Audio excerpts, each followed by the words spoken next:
अस्सलाम वालेकुम viewers, welcome back to my channel doctor Neelam official. I am doctor of medicine. Viewers, आज मैं आपके साथ लिब्रेक्स टैबलेट के बारे में कंप्लीट रिव्यू करूंगी कि लिब्रेक्स टैबलेट को आप किस तरह से इस्तेमाल कर सकते हैं, इसको आप किन कंडीशंस में इस्तेमाल कर सकते हैं और जी हाँ, इसके इस्तेमाल करने से क्या साइड इफ़ेक्ट्स हो सकते हैं। तो व्यूवर्स, जो लोग लिब्रेक्स टैबलेट के बारे में रिव्यू नहीं जानते वो मेरी वीडियो को ज़रूर एंड तक देखिएगा ताकि आप लिब्रेक्स टैबलेट के बारे में कंप्लीट रिव्यू जान सकें। तो व्यूवर्स, इससे पहले मैं आपसे गुजारिश करूँगी कि आप मेरे YouTube channel doctor Neelam official को सब्सक्राइब कर दीजिए, क्योंकि मेरा चैनल यूट्यूब पर न्यू है तो मुझे मेरे चैनल को आपके सपोर्ट की बहुत ज़्यादा ज़रूरत है। तो व्यूवर्स, स्टार्ट करते हैं लिब्रेक्स टैबलेट का रिव्यू। लिब्रेक्स टैबलेट जो कि एक कम्बिनेशन मेडिकेशन है, ये दो ड्रग्स का कम्बिनेशन है। एक है क्लोरडाइजिपोक्साइड जो कि 5 mg में इसमें शामिल है, और क्लाइडीनियम जो कि 2.5 mg में शामिल है। क्लोरडाइजिपोक्साइड जो कि एक बेंजोडाइजिपीन्स की क्लास से बिलोंग करता है, ये डिप्रेशन रिलेटेड प्रॉब्लम्स में इस्तेमाल किया जाता है।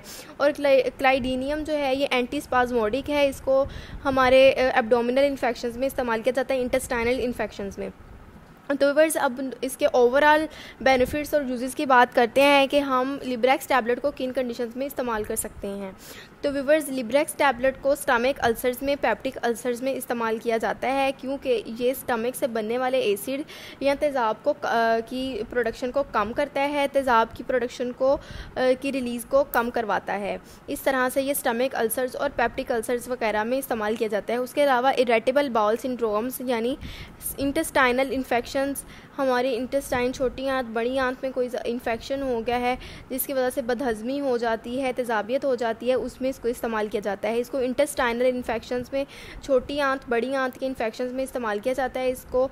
उसके अलावा इंटेस्टाइनल स्पैज़म वो कंडीशन होती है जिसमें हमारी जो छोटी आंत या बड़ी आंत जो है उसमें बहुत ज़्यादा हरकत होना शुरू हो जाती है, मूवमेंट्स होना शुरू हो जाती हैं, क्योंकि हमारा स्टमक जो है वो ज़्यादा एसिड बना रहा होता है। तो इस तरह से स्टमक एसिड को रिलीज़ को कम करके इंटेस्टाइनल स्पैज़म को भी लिब्रेक्स टैबलेट जो है वो रिलीफ़ करती है। उसके अलावा इंटेस्टाइनल क्रैम्प्स यानी बहुत ज़्यादा जो मरोड़ हो रहे होते हैं पेट में, हमारी आंतों में बहुत ज़्यादा पेन हो रही होती है पेट में, जिसकी वजह से तो इंटेस्टाइनल क्रैम्प्स में भी लिब्रेक्स टैबलेट दी जाती है। इसके अलावा इंटेरोकोलाइटिस एक ऐसी सिचुएशन होती है जिसमें हमारा जो कोलोन होता है उसमें इन्फ्लेमेशन हो जाती है, जिसकी वजह से आपको बहुत ज़्यादा कॉम्प्लिकेशंस हो सकती हैं। तो लिब्रेक्स टैबलेट को उस कंडीशन में भी इस्तेमाल किया जाता है। जैसा कि इसमें बहुत से लोग पूछते हैं कि जी लिब्रेक्स टैबलेट को डिप्रेशन में इस्तेमाल किया जा सकता है, तो जैसा कि इसमें क्लोरडाइजिपोक्साइड पाया जाता है जो कि एक बेंजोडाइजिपीन है, तो इसको हल्की बहुत आप एंग्जाइटी रिलेटेड प्रॉब्लम्स में भी यूज़ कर सकते हैं। इसको डिप्रेशन रिलेटेड